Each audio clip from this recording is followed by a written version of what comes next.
അപ്പോൾ ആദ്യത്തെ സിനിമ തന്നെ വലിയ സിനിമ ആയതുകൊണ്ട് രണ്ടാമത്തെ സിനിമ അതിൻ്റെയും മുകളിൽ ചെയ്യണം, അല്ലെങ്കിൽ അതായിരിക്കും ഒരു മേക്കർ എന്നുള്ളത് എൻ്റെ പേഴ്സണൽ ആഗ്രഹം. അപ്പോൾ ഈ ഒരു സമയം അല്ലെങ്കിൽ ഈ ഒരു 2 വർഷം മാറി നിൽക്കാൻ എനിക്ക് അപ്പോൾ തോന്നിയില്ല. പിന്നെ ഞാൻ മനോരമയിൽ പറഞ്ഞ പോലെ തന്നെ എൻ്റെ ഒരു റീഹാബ് പോലെയാണ് ഞാൻ അതിനെ കണക്കാക്കിയിരുന്നത്. കുറച്ച് ശീലങ്ങളും ദുശീലങ്ങളൊക്കെ ഉണ്ടായിരുന്നു, അതൊക്കെ ഒഴിവാക്കണം എന്നുള്ള രീതിയിൽ തന്നെ ഞാൻ തീരുമാനമെടുത്തു. കുറച്ച് കണ്ടിന്യൂസ് ആയിട്ട് വർക്ക് ചെയ്യുക. അപ്പം എനിക്കൊരു ഓൾട്ടർനേറ്റ് കരിയർ ഓപ്പണിംഗ് അവിടെ ഉണ്ടായിരുന്നത് ഈ പറഞ്ഞ പോലെ അഭിനയം അവിടെ മാറ്റി വെച്ചിരിക്കുകയായിരുന്നു. ഒരു സിനിമ വരുന്നു, ഇങ്ങോട്ട് വന്നതാണ്, ഞാൻ അങ്ങോട്ട് പോയിട്ട് ആരെയും അപ്രോച്ച് ചെയ്തിട്ട് സിനിമ വരുമെന്ന് പറഞ്ഞാൽ ഒരു സിനിമ വന്നു, പിന്നെ ഒരു കുത്തൊഴുക്ക് പോലെ കുറച്ചധികം സിനിമകൾ വന്നു. പ്രളയം. അപ്പം പ്രത്യേകിച്ച് ഒരു സെലക്ഷൻ പ്രോസസ്സിലൂടെ കടന്നു പോകാത്ത ഒരാളായതുകൊണ്ടും ഞാൻ എൻ്റെ സുഹൃത്തുക്കളാണ് മിക്ക വന്നവരും പലരും. അപ്പം ഞാൻ പല സിനിമകളും കമ്മിറ്റ് ചെയ്യാൻ തുടങ്ങി. എല്ലാവരും ബിഗിനേഴ്സ് ആയിരുന്നു, അവരൊന്നും ഒരിക്കലും അവരുടെ സിനിമ മോശമാക്കണമെന്ന് വെച്ചിട്ട് ചെയ്യുന്നതല്ല. പക്ഷേ എവിടേക്കും അവരുടെ കാൽക്കുലേഷൻ പാളി പോകുന്ന സമയത്ത് വീണുപോയ സിനിമകളുണ്ട്. അതിലും നന്നായ ഓഡിയൻസ് ഉടൽ എന്ന് പറഞ്ഞ സിനിമ അത്യാവശ്യം നല്ല അഭിപ്രായം കിട്ടി. ഒടുക്കം ഇപ്പോൾ നദികൾ നല്ല അഭിപ്രായം കിട്ടും. സന്തോഷം. എന്നാൽ ഒരു ദിവസം എത്ര കഥ വരെ കേൾക്കാറുണ്ട്? എല്ലാ ദിവസവും ഞാൻ കഥ കേൾക്കുന്ന ആളാണ്. അത് ഒരുപാട് സിനിമ ചെയ്യാൻ വേണ്ടി കഥ കേൾക്കുന്നില്ല. അങ്ങനത്തെ ബ്രെയിൻ സ്റ്റോമിങ് അല്ലെങ്കിൽ അങ്ങനത്തെ സെഷൻസിലൂടെയാണ് പലപ്പോഴും നമ്മൾ കഥകൾ കേട്ടോണ്ടിരിക്കുമ്പോഴാണ് അത് എനിക്ക് ഗുണം ചെയ്യുന്നുണ്ട്. നാളെ ഞാനൊരു കഥ ആലോചിക്കുമ്പോഴും ചിലപ്പോൾ അയാൾ പറയുന്ന ഒരു കഥയിലായിരിക്കാം, അല്ലെങ്കിൽ അയാൾ പറയുന്ന ഒരു സംഭവത്തിന് എനിക്കൊരു എന്തെങ്കിലും ഒരു ഐഡിയ കിട്ടും. അപ്പോൾ അങ്ങനെയുള്ള നറേഷൻ അല്ലെങ്കിൽ അങ്ങനെയുള്ള ബ്രെയിൻ സ്റ്റോമിങ് സെഷൻസ് ആണ് നമുക്ക് ഔട്ട്സൈഡേഴ്സുമായിട്ടുള്ള അല്ലെങ്കിൽ പുറത്തുള്ള ആൾക്കാരുടെ ഇൻട്രാക്ഷനിലൂടെയാണ് നമ്മൾ പലപ്പോഴും പുതിയ സബ്ജക്റ്റുകളും ചെയ്യുമ്പോഴാണ് നമുക്ക് പുതിയ ഐഡിയാസ് കത്തുക. അതുകൊണ്ട് തന്നെ ഞാൻ ഒരു ദിവസം മിനിമം ഈ പറഞ്ഞ പോലെ 1-2 സബ്ജക്റ്റുകൾ കേൾക്കാൻ ആഗ്രഹിക്കുന്ന ആളാണ്. എന്നുവെച്ചാൽ എല്ലാ ദിവസവും കഥകൾ കേൾക്കുന്നതല്ല, എന്നാൽ പോലും വരുന്ന കഥകളൊക്കെ ഞാൻ മിക്കതും കേൾക്കാറുണ്ട്. ഞാനൊരു കാര്യം ചോദിച്ചോട്ടെ, എപ്പോഴെങ്കിലും ഇപ്പം ഇന്റർവ്യൂ ഒക്കെ ഇത്രയും സൂപ്പർ ഹിറ്റാണ്, വൈറലാണ്, ധ്യാനിന്റെ മുഖം കണ്ടാൽ തന്നെ ഡിജിറ്റലി എല്ലാവരും ഇങ്ങനെ അടുത്തത് എന്താണ് ഇന്റർവ്യൂ കൊടുക്കാനും കേൾക്കാനും ഇങ്ങനെ കാതോർത്തിരിക്കുകയാണ്. അപ്പോൾ എപ്പോഴെങ്കിലും ഒരു വിഷമം തോന്നിയിട്ടുണ്ടോ? ഇത്രയും പേര് എന്നെ സോഷ്യലി എല്ലാം സപ്പോർട്ട് ചെയ്യുന്നുണ്ട്, എന്നാൽ അതിൻ്റെ സിനിമകളൊന്നും തിയേറ്ററിൽ സപ്പോർട്ട് ചെയ്യും എന്നൊരു വിഷമം എപ്പോഴെങ്കിലും തോന്നിയിട്ടുണ്ടോ? ഇല്ല, സപ്പോർട്ട് ചെയ്യണമെങ്കിൽ ആ സിനിമ നല്ലതാണെങ്കിൽ ഇപ്പോഴും ഞാൻ വിശ്വസിക്കുന്നത് വെച്ച് കഴിഞ്ഞാൽ എൻ്റെ സിനിമ നല്ലതാണെങ്കിൽ കൃത്യമായി അതിൻ്റെ ഫീഡ്ബാക്കാണ് എനിക്ക് ഇപ്പോൾ കിട്ടിക്കൊണ്ടിരിക്കുന്നത്. കാരണം സിനിമ നന്നായപ്പോൾ, കാരണം ഇതൊരു മഹാത്ഭുതം ഭീകര സിനിമയൊന്നുമല്ല, പക്ഷേ ഒരു മിനിമം സിനിമ ഒരു ആവറേജിന് മുകളിൽ നിൽക്കുന്നതായപ്പോൾ പോലും ആൾക്കാർ ആക്സെപ്റ്റ് ചെയ്യുന്നുണ്ട്. കാരണം എന്നോടുള്ള ഇഷ്ടം അത് റിഫ്ലക്റ്റ് ചെയ്യുന്നുണ്ട് ഏത് തിയേറ്ററിൽ. അപ്പോൾ ആ രീതിയിൽ ഞാൻ വിചാരിക്കുന്നത് സിനിമ കണ്ടന്റ് നല്ലതാണെങ്കിൽ അവർക്ക് ഈ പറഞ്ഞ പോലെ എനിക്ക് ഓൾറെഡി ഡിജിറ്റൽ അല്ലെങ്കിൽ ഇങ്ങനെ ഒരു സ്വീകാര്യത കിട്ടിയപ്പോൾ എൻ്റെ ഒരു സിനിമ നന്നായാൽ മതി. അപ്പോൾ ഇങ്ങനൊരു സ്വീകാര്യത അല്ലെങ്കിൽ ഒരു വെൽക്കമിങ് കിട്ടുമെന്ന് ഞാൻ ആക്ച്വലി ആഗ്രഹിച്ചിരുന്നുമില്ല, ഞാൻ ചിന്തിച്ചിരുന്നുമില്ല. ഒരു ഫ്ലോയിൽ കുറെ കാര്യങ്ങൾ പറഞ്ഞപ്പോൾ അവരുടെ വീട്ടിലൊരാളായി മാറി പെട്ടെന്ന് ഒരു സുപ്രഭാതത്തിൽ. ഞാൻ കഴിഞ്ഞ 2 വർഷത്തിനിടയിൽ അല്ല, തലതെറിച്ച എല്ലാ കുടുംബത്തിലും കാണുമല്ലോ തലതെറിച്ച ചെക്കൻ. സ്നേഹമാണ് അതായത് പറഞ്ഞു, ചീത്ത കുട്ടികളോട് എപ്പോഴും കുടുംബക്കാർക്കും ഒക്കെ ഒരു വേറൊരു ലെവൽ ഓഫ് അനുകമ്പയും ഒരു ഇഷ്ടം ഉണ്ടാവും. ചീത്ത കുട്ടി അങ്ങനെ സ്റ്റാമ്പ് ചെയ്ത് അങ്ങനെ ഒരു ബാഡ്ജ് എനിക്ക് കിട്ടി. അപ്പോൾ അങ്ങനെയുള്ള ഒരാളായതുകൊണ്ട് തന്നെ അവരുടെ വീട്ടിലൊക്കെ എല്ലാ കുടുംബത്തിലും പലരും എന്നോട് പറഞ്ഞു വെച്ചാൽ ചേട്ടനെ പോലെ ഒരാൾ ഞങ്ങളുടെ കുടുംബത്തിലുണ്ട്. അങ്ങനെ എല്ലാ കുടുംബത്തിലും ഉണ്ടാവും ഒരു മറ്റേ എന്താ പറയണ്ട കുത്തിത്തിരിപ്പും എല്ലാ പ്രശ്നക്കാരനും അല്ലെങ്കിൽ അലമ്പനായിട്ടുള്ള അങ്ങനെ അലമ്പനാണ് ഞാൻ. അപ്പോൾ ആയിരുന്നു ഞാൻ ഒരു കാലം വരെ. അപ്പോൾ ആ കഥകളാണ് ഞാൻ പലപ്പോഴും എൻ്റെ രീതിയിൽ കുറച്ച് മസാലയൊക്കെ ചേർത്തിട്ട് ഞാൻ പല കഥകളും പറഞ്ഞു. ആ കഥകളിലൂടെയാണ് എനിക്ക് സ്വാഭാവികമായിട്ടും എനിക്ക് ഒരു സ്വീകാര്യതയും ആൾക്കാർ ഇഷ്ടപ്പെട്ടു തുടങ്ങി. പിന്നെ കഥ പറച്ചൽ പണ്ട് മുതലേ ഉള്ളൊരു അല്ല. എന്നാൽ ഈ ഒരു പ്രായത്തിൽ ഇത്ര എക്സ്പീരിയൻസ് എവിടെയാണ്? കാരണം പല കഥകളും വീട്ടിൽ നിന്നാണ്, പലതും അച്ഛനായ ശ്രീനിവാസൻ സാറിനെ പറ്റിയാണ് അല്ലെങ്കിൽ വിനീതേട്ടനെ പറ്റിയാണ്. ഇത്ര എക്സ്പീരിയൻസ് നിങ്ങൾ ഈ കുഞ്ഞുനാൾ തൊട്ട് ഇതിങ്ങനെ നോക്കിക്കൊണ്ടിരിക്കുമായിരുന്നു. ഇതെങ്ങനെ എവിടെ നിന്ന് ഇങ്ങനെ ഈ ഓർമ്മയിൽ സൂക്ഷിച്ചു വയ്ക്കുന്നതന്നെ? അല്ല, ഞാൻ പറഞ്ഞ ഇതിനെയൊക്കെ ഞാൻ എൻ്റെ കഥകളിലൊക്കെ ഞാൻ പറഞ്ഞിരുന്ന കഥകളിലൊക്കെ ഞാൻ പറഞ്ഞ കാര്യങ്ങളിൽ പോലും ഇപ്പം ഞാൻ എൻ്റെ വീട്ടിൽ ഒരു തവണ കല്ല് ചെത്താൻ വേണ്ടി വന്ന ഒരാളടുത്ത് ഞാൻ ചോദിച്ചു, പുള്ളി ഇങ്ങനെ ചെത്തുന്ന കണ്ടിട്ട് ഞാനൊരു കഥ ഇൻ്റർവ്യൂവിൽ പുള്ളി എന്നോട് പറഞ്ഞു, മോനെ പഠിക്കണമെന്ന് ചോദിച്ചു ഇത് ചെത്തുന്ന കണ്ടിട്ട്. ഞാനപ്പോൾ പറഞ്ഞു, നിൻ്റെ വീട്ടിൽ AC ഉണ്ടോ എന്ന് ചോദിച്ചു. നീ ചെത്തി ഇത് ഈ പണി തന്നെ ചെയ്തു. അപ്പം ഭയങ്കര അറഗൻസ് ആണ് ആ സമയത്ത്. പിന്നെ ഞാൻ കുറച്ച് റൂം പോയിട്ട് പിന്നെ ഞാൻ ആ പ്രായത്തിൽ തന്നെ ഞാൻ ചോദിച്ചു, എന്തൊരു എങ്ങനെയൊക്കെ ചോദിക്കണം, ഞാനെന്തൊരു കിഴങ്ങനായിരിക്കണം. അപ്പം എനിക്ക് അന്ന് തന്നെ ഞാൻ തന്നെയായിരുന്നു എൻ്റെ ഏറ്റവും വലിയ ക്രിട്ടിക്. ഓക്കെ, അപ്പം ഞാൻ ആലോചിച്ചിരുന്നു എന്തൊരു ഊളയായിരുന്നിരിക്കണം ഞാൻ ഇങ്ങനെയൊക്കെ ചോദിക്കണമെങ്കിൽ, അല്ലെങ്കിൽ ഇങ്ങനെയൊക്കെ ചിന്തിക്കണമെങ്കിൽ ഞാൻ അപ്പം എനിക്കൊരു 3rd person പെർസ്പെക്റ്റീവ് ഉണ്ടായിരുന്നു എൻ്റെ കാര്യത്തിൽ തന്നെ. മൂന്നാമതൊരാൾ ഇതിനെ അനലൈസ് ചെയ്യുമ്പോൾ ഇവരെന്തൊരു തല്ലിപ്പൊളിയാന്നുള്ളൊരു സാധനം എനിക്ക് എന്നെ പറ്റി തന്നെ പലപ്പോഴും തോന്നിയിട്ടുണ്ട്. അതാണ് ഞാൻ മദ്യപിച്ചിരുന്ന സമയത്തും റിയാലിറ്റിയിലോട്ട് വരുന്ന സമയത്ത് ഞാൻ പലപ്പോഴും വിചാരിച്ചിട്ടുണ്ട് എന്തൊരു കൂതറയായിരുന്നു ഇന്നലെ. ഇന്നലെ ഇത്രയും ഓവറായി കുറ്റബോധം തോന്നാറുണ്ടായിരുന്നു അന്ന്. ഈ കള്ളുകൂടിയന്മാർക്ക് പറയാറുണ്ട്, ഈ കള്ളു കുടിച്ച് പിറ്റേ ദിവസം രാവിലെ എണീറ്റ് കഴിയുമ്പോൾ ഭയങ്കരമായിട്ടും കുറ്റബോധം. കുറ്റബോധത്തിനേക്കാളും കുറ്റബോധമല്ല, എനിക്ക് പലപ്പോഴും തോന്നിയിട്ടുണ്ട് എന്തിനാ ഇങ്ങനെയൊക്കെ പറയണമായിരുന്നു. അല്ലെങ്കിൽ ഞാൻ എന്നുവെച്ചാൽ എൻ്റെ കൂടെ ഇരിക്കുന്ന ആൾക്കാരെയൊക്കെ ഞാൻ തറം പറ്റിക്കുക എന്നൊക്കെ പറഞ്ഞ പോലെ ഷെയിം ചെയ്ത് വിടില്ലേ, കളിയാക്കുക ഇതാക്കുക. അപ്പം അലമ്പാക്കില്ലേ ഒരു പരിപാടിക്കകത്ത് നിന്നിട്ട് കുളമാക്കുമല്ലോ, കുളമാക്കലായിട്ടായിരുന്നു. പ്ലസ് ഫൺ ലവിങ് ആയിരുന്നു അന്നും ഇന്നും. പിന്നെ നമ്മളുള്ള സ്ഥലത്ത് നമ്മൾ തമാശ പറഞ്ഞ് നമ്മൾ ഹാപ്പിനെസ് സ്പ്രെഡ് ചെയ്യുക എന്നുള്ളൊരു സാധനം അന്നും ഇന്നുണ്ടായിരുന്നു.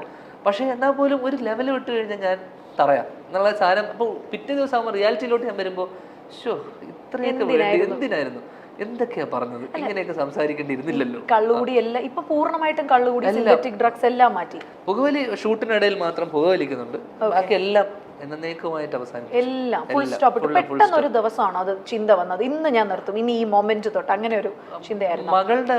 മകൾ ജനിച്ചതിന് ശേഷമാണ് എനിക്ക് അങ്ങനെ ഒരു ബോധോദയം. അല്ലെങ്കിൽ മകളായത് കൊണ്ടാണോ അതോ മകളായതുകൊണ്ടല്ല, ഒരു കുഞ്ഞ് ജനിച്ചപ്പോഴേക്കും മനസ്സിലായി വേറൊരു ഒന്നുമില്ല, കുറച്ചു കാലം കൂടെ ജീവിക്കണം അല്ലെങ്കിൽ ഇവളെ കുറച്ചു കാലം കൂടെ കാണണം എന്നൊക്കെ ഉള്ളൊരു ചത്തുപോകും എന്നുള്ളൊരു ലെവലിലോട്ട് ഇങ്ങനെ അടിച്ചു കഴിഞ്ഞാൽ അല്ലെങ്കിൽ ഇങ്ങനെ ഉപയോഗിച്ച് കഴിഞ്ഞു കഴിഞ്ഞാൽ മരണപ്പെട്ടു പോകുന്നൊക്കെ ഒരു ചിന്ത വന്നു തുടങ്ങി. അവൾ ജനിച്ചതിന് ശേഷം എനിക്ക് അവളെ കൂടെ ടൈം സ്പെൻഡ് ചെയ്യുക, അല്ലെങ്കിൽ ഇനി നാളെ അവളുടെ വളർച്ച, അല്ലെങ്കിൽ അവളുടെ കല്യാണം, അങ്ങനെയൊക്കെ ഞാൻ വലിയ ലെവലിലോട്ട് ചിന്തിച്ചു തുടങ്ങി. അവരുടെ മക്കള്. അപ്പോൾ ഇതൊക്കെ ചിന്തിച്ചു തുടങ്ങിയപ്പോൾ ഇതിന് ആത്യന്തികമായിട്ട് വേണ്ടത് നമ്മൾ ജീവനോടെ ഇരിക്കുക എന്നുള്ളതാണ്.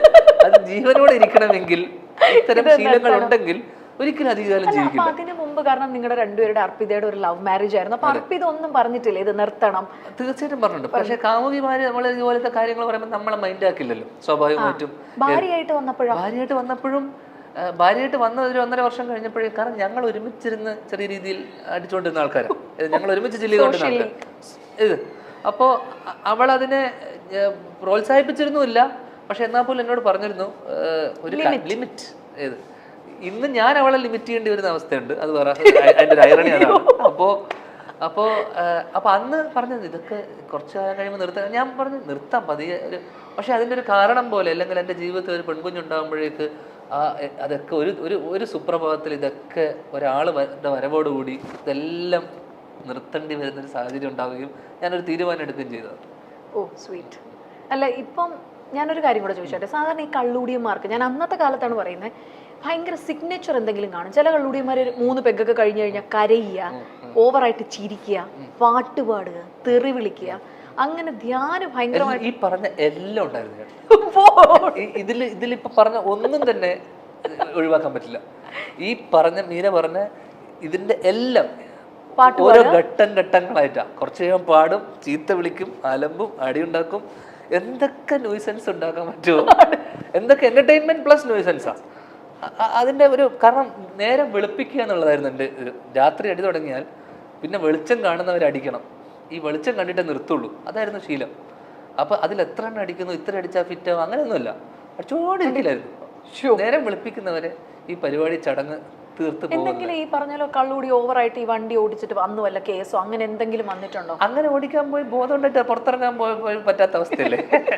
അതുകൊണ്ട് എനിക്ക് ഡ്രിങ്ക് ആൻഡ് ഡ്രൈവിന് ചെന്നൈയിൽ ഒരുപാട് ഇഷ്യൂസ് ഉണ്ടായിട്ടുണ്ട്. ചെറിയ ക്യാമറ ഒന്നും ഇല്ല, അന്ധകാലല്ലേ. അന്ധകാലത്ത് കുറെ ഡ്രിങ്ക് ആൻഡ് ഡ്രൈവ്. പിന്നെ അവിടെ തമിഴ്നാട് പോലീസ് ഭയങ്കര സഹകരണമാണ്. കുറച്ച് പൈസ കൊടുത്തു കഴിഞ്ഞാൽ അവർ അപ്പം തന്നെ നമ്മളെ വലിയ പ്രശ്നക്കാരൊന്നുമല്ല, ഇവിടത്തെ പോലെ സ്ട്രിക്റ്റ് അല്ല. കുറച്ച് പൈസ പിന്നെ അവർക്ക് വരുമ്പോൾ നമ്മളെ ഒരു വരവ് കണ്ടാൽ തന്നെ അറിയാം അവൻ അടിച്ചിട്ടുണ്ട്. പിന്നെ എൻ്റെ വണ്ടി ആ സമയത്ത് എന്താ പറയണ്ടേ, കണ്ടാൽ ഒരു ഫ്രൈഡേ നൈറ്റ് അല്ലെങ്കിൽ സാറ്റർഡേ നൈറ്റ് അല്ലെങ്കിൽ പാർട്ടിക്കൊക്കെ പോയിട്ട് തിരിച്ചു വരുമ്പോഴേ, അല്ലെങ്കിൽ പാർട്ടിയൊക്കെ കഴിഞ്ഞിട്ട് തിരിച്ചു വരുമ്പോൾ സ്വാഭാവികമായിട്ടും സ്ഥിരം ചെക്കിംഗ് ഉള്ള 1-2 സ്ഥലങ്ങളുണ്ട് ആ സമയത്ത്. അവിടെയൊക്കെ കാണുമ്പോൾ തന്നെ സാർ എന്ന് പറയുന്ന പോലെ ഞാൻ സാറെന്ന് വിളിക്കുന്നു, അവിടെ അപ്പം തന്നെ സെറ്റിൽമെന്റ് നടക്കുന്നു, പറഞ്ഞു വിടുന്നു. ഒരു സ്ഥിരം ഒരാളാണ്, അവരുടെ ഒരു ഫാമിലി മെമ്പർ. കാര്യം ഞാൻ ഈ ഇന്റർവ്യൂ എന്ന് പറയുന്ന കുറേ കാലമായിട്ട് ഇങ്ങനെ ധ്യാനമായിട്ട് ഒരു അഭിമുഖം ചെയ്യണമെന്ന് വിളിക്കുമ്പോഴും എനിക്കിപ്പോൾ ഭയങ്കര ആഗ്രഹമായി. കാരണം I want sit with you, I want have a chat. കാരണം ഞാൻ ഒരുപാട് എൻജോയ് ചെയ്യുന്ന ഇന്റർവ്യൂസ് ആണ് ധ്യാനിൻ്റെത്. അപ്പോൾ ഈ കള്ളുകൂടിയുടെ ഒരു സീസണൊക്കെ കഴിഞ്ഞു എന്ന് പറഞ്ഞു, ഇപ്പം കംപ്ലീറ്റ്ലി ഒരു ന്യൂ മാൻ ആണ്. ടീ ടോട്ടലർ, അതിന് ഒരു വാക്കുണ്ട്. എന്നാലും മകളുടെ ഒരു ജനനത്തിന് ശേഷം എല്ലാം നിർത്തി ഒരു പുതു മനുഷ്യൻ, എന്താ മന്നവൻ എന്ത് വേണം തെറിയാണോ? അല്ല, ഇങ്ങനെ ഒരു പുതിയ മനുഷ്യനായിട്ട് മാറിക്കഴിഞ്ഞു. അപ്പൊ ഈ ചേട്ടനോ അച്ഛനോ ഒന്നും പറഞ്ഞിട്ടില്ല? കാരണം വിനീതേട്ടന് ഭയങ്കര ഒരു സ്ട്രോങ് ഇൻഫ്ലുവൻസ് ഉണ്ട് എന്ന് എനിക്കറിയാം. പറഞ്ഞിട്ടുണ്ട് ഒരുപാട്. അതൊന്നും ആ പ്രായത്തിലൊന്നും നമ്മൾ ആര് പറയുന്നതും കേൾക്കാനോ അല്ലെങ്കിൽ വകവെക്കാനോ. കാരണം ചേട്ടൻ എൻ്റെ കാര്യത്തിൽ ഭയങ്കര വളരെ ഇമോഷണൽ ആയിട്ട് എൻ്റെ അടുത്ത് കരഞ്ഞുകൊണ്ടൊക്കെ നീ ഭഗവതി നിർത്തണം, നീ ഈ പറഞ്ഞ ശീലങ്ങളൊക്കെ നിർത്തണം എന്നോട് പലപ്പോഴായിട്ട് ലൈഫിൽ, ഞാൻ പറഞ്ഞ ഇപ്പോഴല്ല കുറച്ച് വർഷങ്ങൾ മുന്നേ ഒരുപാട് തവണ എന്നോട് പറഞ്ഞിട്ടുണ്ട്. വളരെ ഇമോഷണൽ ആയിട്ട് എന്ന് വെച്ചാൽ കണ്ണൊക്കെ നിറഞ്ഞിട്ട്. കാരണം ഒന്നും കൊണ്ടല്ല, ചിലപ്പോൾ ഇതിപ്പോൾ നേരത്തെ പറഞ്ഞ പോലെ അധികകാലം ഞാൻ ഉണ്ടാവില്ല എന്നുള്ളൊരു തോന്നൽ വന്നതിന് ശേഷമായിരിക്കും. കാരണം അത്രയധികം ഇങ്ങനെ പോവുകയാണെങ്കിൽ, ഈ പോക്ക് പോവുകയാണെങ്കിൽ. എന്നാലും ഒരു ദിവസം എത്ര കുപ്പി വരെ കഴിക്കുമായിരുന്നു നല്ല കഴിച്ചുകൊണ്ടിരുന്ന സമയത്തെ? നല്ല അങ്ങനെ ഒരു കണക്ക്, കൃത്യമായിട്ടൊരു കണക്ക് എനിക്ക് പറയാൻ പറ്റില്ല. ഈസിലി ഒരു ഫുള്ളൊക്കെ അടിക്കുമായിരുന്നു. ആണല്ലേ? ഒറ്റയ്ക്ക് എന്നുവെച്ചാൽ എല്ലാവരും ഇരിക്കുന്ന സർക്കിളിൽ നമ്മൾ ഒരു കുറച്ച് ലിറ്റർ കണക്കിന് എടുത്തിട്ട് നമ്മൾ അത്യാവശ്യം, ഞാൻ പറഞ്ഞില്ലേ, നേരം വെളുപ്പിക്കലായിരുന്നു. ആണ്. എന്നാൽ ഒരു റിച്ച് കിഡ് ആയിരുന്നത് കൊണ്ടേ, സ്പോയിൽഡ് റിച്ച് കിഡ് ആയിരുന്നോണ്ട് ഈ പൈസ ഇടുന്ന ഷെയർ ആണോ അതോ എങ്ങനെയാണ് ധ്യാനിന്റെ എല്ലാരും അങ്ങ്? അല്ലല്ല, അങ്ങനെയായിരുന്നു. നമ്മള് കൂട്ടായ്മ ആയതുകൊണ്ട് തന്നെ പ്രത്യേകിച്ച് നമ്മള് ഇതിനൊരു ഈ കാര്യം വരുമ്പോ എല്ലാവരും ഒരുമിച്ചെത്തും. അതുകൊണ്ട് നമ്മളിടയിൽ അങ്ങനെ ഒരു ഇതൊന്നുമില്ല, ഇന്ന് ഞാൻ നാളെ നീ എന്നുള്ള പരിപാടിയായിരുന്നു. അല്ല, ഈ നദികൾ സുന്ദരി യമുന പറയുമ്പോൾ ഭയങ്കര വൈറലായ ഒരു സംഭവമാണ്. ശ്രീനിയേട്ടൻ ഇത് കാണാനായിട്ട് വീൽ ചെയറിൽ വന്നിട്ടുണ്ടായിരുന്നു. അപ്പോ അമ്മ ഉണ്ടായിരുന്നു. അച്ഛൻ കണ്ടിട്ട് പേഴ്സണലി എന്നാ പറഞ്ഞു ധ്യാന്റെ അടുത്ത്? പേഴ്സണലി ഞാൻ ആക്ച്വലി അച്ഛനെ കണ്ടിട്ടില്ല അതിന് ശേഷം. കാരണം ഞാൻ ഷൂട്ടിലായിരുന്നു, ഞാൻ വയനാട് നിന്ന് ഇപ്പോൾ വരുന്നത്. പക്ഷേ അമ്മയോട് ഞാൻ അന്ന് രാത്രി തന്നെ വിളിച്ച് ചോദിച്ചു അച്ഛന് ഇഷ്ടമായത്. അമ്മ പറഞ്ഞു അച്ഛന് ഇഷ്ടമായി. കാരണം ഞാൻ അച്ഛനും അമ്മയും കാണണം അല്ലെങ്കിൽ അങ്ങനെ ഞാൻ ക്ഷണിച്ചപ്പോൾ ഞാൻ വിചാരിച്ചില്ല അച്ഛൻ ആക്ച്വലി വരും എന്നുള്ള കാര്യം പോലും. പക്ഷെ അച്ഛൻ അത്രയും വയ്യായ്മ നിന്നിട്ട് പോലും അച്ഛൻ വന്നു. അച്ഛൻ ആ സിനിമ തീരുന്നവരെ ഇരുന്നു, കണ്ടു, ഇഷ്ടമായി. നമ്മ രാത്രി വിളിച്ച് പറഞ്ഞപ്പോൾ എനിക്ക് അതിനപ്പുറം, അപ്പം ഞാൻ കഴിഞ്ഞൊരു ഇൻ്റർവ്യൂവിലും പറഞ്ഞു അതിനേക്കാളും വലിയ സന്തോഷമാണ് ഞാൻ അച്ഛൻ ഒരു നേരത്തെ ഭക്ഷണം ഉണ്ടാക്കി കൊടുത്തിട്ട് അച്ഛൻ അതിന് നല്ലത് പറയുമ്പോൾ. പക്ഷേ ഇതൊരു ടോപ്പപ്പ് പോലെ, ഒരു ആഡ് ഓൺ പോലെ, അല്ലെങ്കിൽ വേറൊരു ചെറിയ കേക്ക് എന്ന് പറഞ്ഞ പോലെ ഇത് സിനിമയും കൂടെ നല്ലതെന്ന് പറഞ്ഞപ്പോൾ ഒരുപാട് സന്തോഷം. അച്ഛൻ പറയോ കുറച്ചുകൂടെ ചൂസ് ചെയ്യാവണം നീ? ഇല്ല, ഞങ്ങൾ അങ്ങനെ സിനിമാ ചർച്ചകൾ ഇല്ല. കാരണം നിനക്ക് നിന്റെ വഴി, എനിക്ക് എൻ്റെ വഴി എന്നുള്ള റൂട്ടാണ് അന്നും നമുക്ക് ആ ഒരു ഫ്രീഡം പുള്ളി എല്ലാ കാര്യത്തിലും. തൻ്റെ തീരുമാനം, നിന്റെ വിധി നിന്റെ തീരുമാനങ്ങളാണെന്നുള്ളത് പോലെ. അല്ല, ഞെട്ടിച്ചു കളഞ്ഞു. കാരണം ശ്രീനിയേട്ടൻ കല്യാണത്തിന് കയറിയിട്ട് വിളിച്ചതൊക്കെ എനിക്ക് ഇപ്പോഴും ഓർമ്മയുണ്ട്. ഞാൻ മകനെന്ന് വിശ്വസിക്കുന്ന ധ്യാൻ ശ്രീനിവാസന് വേദിയിലോട്ട് വരാം. അവിടെ പോലും തഗ്ഗാണ്. ഈ തഗ് ശരിക്കും ഇങ്ങനെ ബ്ലഡ് ലൈനിൽ കിട്ടിയതാണോ? പൊളിറ്റിക്കലി ഇൻകറക്റ്റ് ആണ് അത് പറഞ്ഞു വരുമ്പോൾ, അല്ലേ? പൊളിറ്റിക്കലി റോങ് ആണ്.